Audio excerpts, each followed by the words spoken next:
नमस्कार मित्रांनो, जय महाराष्ट्र. तर आज आपला फार्मसी शेवटचा पेपर आहे आणि मागच्या 8-10 दिवस हे सगळे पेपरमध्येच निघून गेले, त्याच्यामुळे आपला काय ब्लॉग बनवणं झालं नाही. तर तुम्हाला दाखवतो की आता आपल्या रूमचे पोरं सगळेच अभ्यास करत आहेत. मी वरती रिव्हिजन करत होतो, तेवढ्यात माझ्या डोक्यात आलं की आपण 8-10 दिवस जर आपण ब्लॉग बनवलेला नाही आहे. चला त्या रूममध्ये काय चाललं ते पाहू. पहा, इथं पण सगळेजण अभ्यास करत आहेत. रिव्हिजन चालू वाटतं शेवटच्या आता इथं, कारण पेपरला आता अर्धा तास बाकी आहे आणि पोरांची तर फार आडवी तिडवी पडून रिव्हिजन चालू आहे. मित्रांनो, आता 1 वाजलेला आहे आणि 1:30 वाजता आपल्याला कॉलेजमध्ये जायचं आहे चेकिंगसाठी. 1:30 वाजता आपली चेकिंग वगैरे होते आणि 2 वाजता आपल्या एक्झामला सुरुवात होते. तेवढे तो कार्यकर्ता म्हणलं मी जातो पुढं आता. 2 नंबर पाहतो, तुम्ही या पाठीमागून.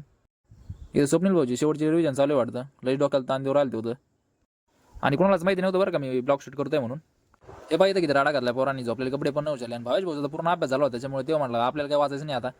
बाकी सगळं राहू दे, पण आपल्या आप्पाच काय चालू ते पाहू आता. आप्पाच चालू होते रिव्हिजन. आप्पा म्हणलं आपला तर फार गेम झाला वाचून वाचून.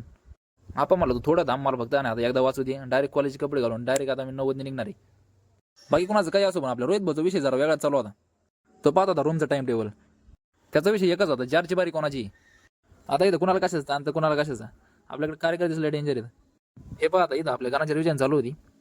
ते म्हटलं की इथं आता कंडिशन काय, तू कशाला व्हिडिओ घेऊन राहिला भाऊ. आता 1:30 वाजलेला आहे ना, आता कॉलेजचा टाइम झालेला आहे, त्याच्यामुळे आता आपण कॉलेजकडे चाललेलो आहे.